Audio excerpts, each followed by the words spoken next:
It's Tuesday, which means it's time for a tutorial. Today it's really more of a walkthrough, but looking at one of a really, a great set of tools supplied by Zapper version 2. They're moving from being a portfolio tracker to being literally your front page for Web3. What does that even mean? Well, you'll find out after this. There are a few platforms that put security first while helping you make the most out of your crypto. On Nexo, you can buy crypto with a card in seconds and automatically start earning interest paid out daily. If you want to restructure your portfolio when the time comes, jump on Nexo's instant exchange and get rewards on every swap. Borrowing against your crypto without selling is easy with rates starting at 0%. Nexo is the place for your crypto where you can securely buy, earn, exchange, borrow, and store your assets through the market cycles. Visit nexo.io and play the long game right. So if you've not come across Zapper before, effectively it started out as a portfolio tracker. If you were doing activity across lots of different DeFi protocols, it could get really kind of painful to track all of that activity going from one website to another website to another website. And Zapper and the likes of Instadap set about trying to make that process easier, building a dashboard essentially for all your activity. And then of course we moved on to other chains and they were able to track that as well. And then give you limited swap and bridging potential as well. So you could do all of that from the same central position, because it's much nicer to be able to get an overview of everything that you're doing and everything you have been doing all in one go. Now, that was kind of the start of it, and it started with DeFi. Then, of course, NFTs and everything else sprang up. We had DAOs as well. So this is really where Zapper has gone to with version 2. Think about where we were with the internet a long time ago. There was a bunch of stuff out there, websites, information, and it was very difficult to find it. And then we had these front pages, Yahoo, AOL, where you get served up little bits of information, bits of news, and a search bar, and it allow you to basically use that as the first point of contact with the World Wide Web. Zapper has done exactly the same thing for Web3. So let's have a look at it and see what that actually means. It's basically split across 4 different columns. You have NFTs, DeFi, DAOs, and then there's this whole social element to it as well. If you think about how we represent ourselves with our wallets throughout the world of Web3, that's essentially what it's allowing you to track here. Keep on top of who's doing what they have, where they're moving their money, and allow that to guide your decisions effectively. So let's start with the NFT side of this. Right on the front page, you've got the trending NFT collections. Now, this is probably very similar to what you would see on OpenSea and everything else, but this is tracking everything that is going on in the world of NFTs. You've also got popular accounts like Zeneca, like Gabby, like Anthony Sassano, Fuckrender, and a whole bunch more. This is really just people who are being followed by other people. And then we've got some DAOs down here. These are some popular DAOs: Gitcoin DAO, Friends of Benefits.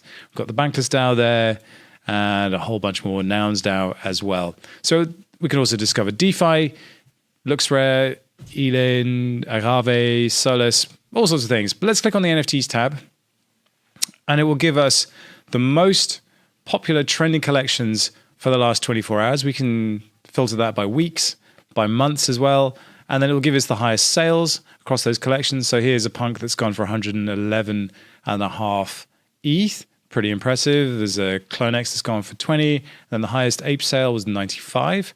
But we can also filter that by week, and then the data will change. And as you can see, it's not rapid, but it's not super slow either. Sometimes with NFTs, it can be quite slow to index and get the information you need. But here we can see, well, there was an ape sale for 140. There was another side land for 75 ETH. Yowzers. And then the top collections, the potatoes, CryptoPunks, other deeds, the usual. If we want to go deeper, we can click on the Bored Ape Yacht Club. And while I say if we want to go deeper, this really is the whole idea around this. There's just clickable links everywhere. You can go deeper and deeper and deeper and just keep falling down the rabbit hole if you want to. So here we have the apes. What Zapper has done is applied their own rarity algorithm to this. So this is not the rarity algorithm that you might have seen on Rarity Tools or on OpenSea or anywhere else. This is their own one. So we also have an estimated value down here as well. So you see the number one ape here is estimated at 154.7, but the number two at 615.4. Does that seem correct to you? I don't know. Obviously, gold fur ranks higher, so all the gold fur ones, 615.4. I'm not sure if this is necessarily accurate. The number one ape will probably go for a great deal more than that, but it's an estimate and it's a way of guiding your purchasing decisions. We can look at owners. So we can filter by owners, and as you can see here, the BendDAO wallet. BendDAO is a protocol that allows you to take out a loan against a blue chip NFT in ETH. They have 250 of these. So there are 250 apes locked up in BendDAO right now. Dingaling has 105 of them. Lordy, what a great purchasing decision that ended up being. Jimmy has 56, etc., etc. We can also click on Dingaling and go further. And there we can see all of the apes in Dingaling's collection, if we wanted to. Wow, that's a lot of apes. So many regrets. So that's estimating his collection at 17.5 million. It hurts to say it. But we can also unfilter this, and then we get all of Dingaling's NFTs. He has a punk here with an estimated value of 1,394 ETH. You have to say, Dingaling, however you feel about apes, totally smashed it. Lordy. And we can look at his whole portfolio as well. So how much ape Dingaling has. 3,236,122 worth of ape, and a whole bunch of other tokens here. And the history as well of the Dingaling collection. So again, it's not super fast, but we can see everything that Dingaling's been up to. And we can even download a CSV of the entire thing as well. Now you'll notice up here it says I'm following Dingaling, which I am. So I can hopefully in the future get alerts on the feed here when Dingaling does things. But that's basically giving you some information on the NFTs. We can actually go into the collection itself again. And is there any more information up here? Oh yeah, we can click on these dots here and go to the direct links for that project as well. Get some more information here, and there we go. So we look at the DeFi tab now. This will give you all the apps, the TVL on those dApps, and what they're doing. We can also change network as well, so we can select which network we want to have a look at down here. So if we looked at Curve, for instance, give us the detail on Curve, the different pools. We can click on a pool, and it will give us a breakdown of the liquidity, the fees, the ratio of the assets within that pool. It's pretty handy. We can also look at the different farms. So look at the APR on that farm, the composition of the farm. Very nice. And then if we wanted to, we could change networks as well. So we could have a look at the Curve pools on Arbitrum, Avalanche, Phantom, Gnosis, Optimism, and Polygon. It's also worth having a look at Aave, because Aave is set up a little differently because it's obviously a lending protocol. So here we'll get supply and borrow on both sides of this. If, for instance, we clicked on USDC, where would that take us? Well, it would take us to the asset breakdown. We can click on USDC again, and it would take us to the USDC coin page, where we would get information on USDC itself. So once again, you click through, you click through, you click through, always getting more information. So that's DeFi. And then we can click on DAOs and get some more information about DAOs. So you have some featured DAOs here. There's around 200 of these featured DAOs. If we clicked on Bankless DAO, for instance, we will now get the composition of the Bankless DAO, how much it's worth, what it has in its wallet. So it has 444,346,212 bank with an estimate value of $6.5 million. Well done, Bankless. We can see the members. So we've got the Bankless Vault. This looks like David Hoffman, and that's Ryan Sean Adams. There we can see how much bank they both own as well. And then any NFTs it might own. And it owns 3. Oh yeah, that's a Uniswap position. And they have Bankless Vault and unbankable.eth. Domain squatting. Nice. We can see what they're doing with their treasury as well. Let's have a look at a different example here. Something, for instance, like who's got a big treasury that we know of? Nouns DAO has a big treasury. We know that. We can see the makeup of that treasury, 37 million or thereabouts in the Nouns treasury. The vast majority of that is in ETH, but they've also got some staked ETH positions as well. But yes, the vast majority of that is in ETH. And Nouns DAO is definitely a project we should do a video on in the future because it's really, really interesting. 37 million.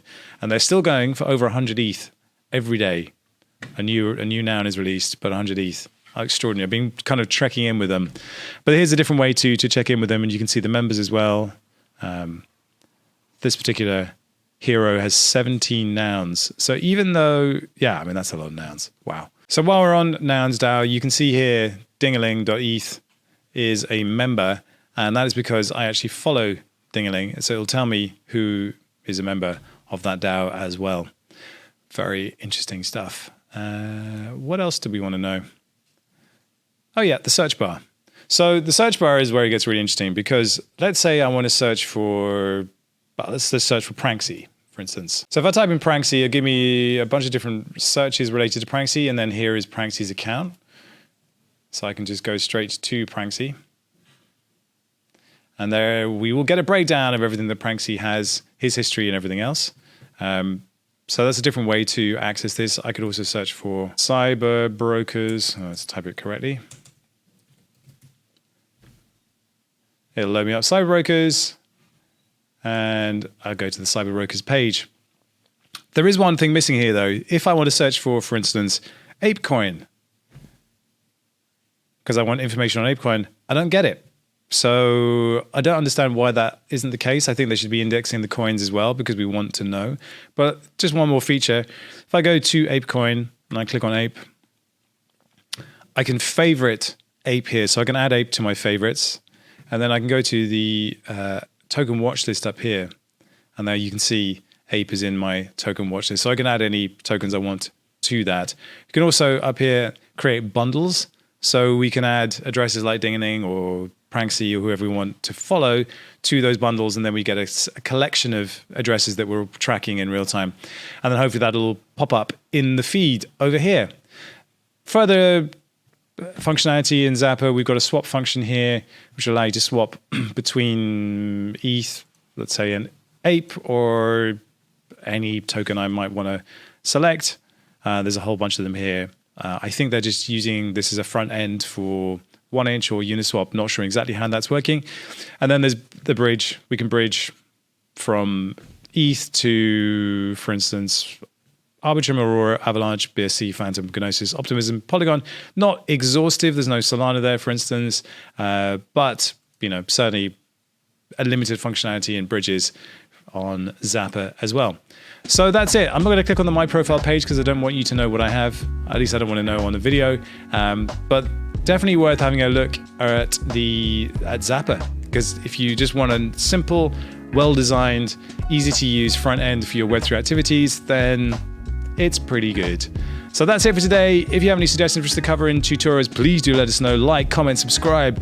Do that YouTube thing. Help us out. Why don't you? I'll see you on the next one. Peace.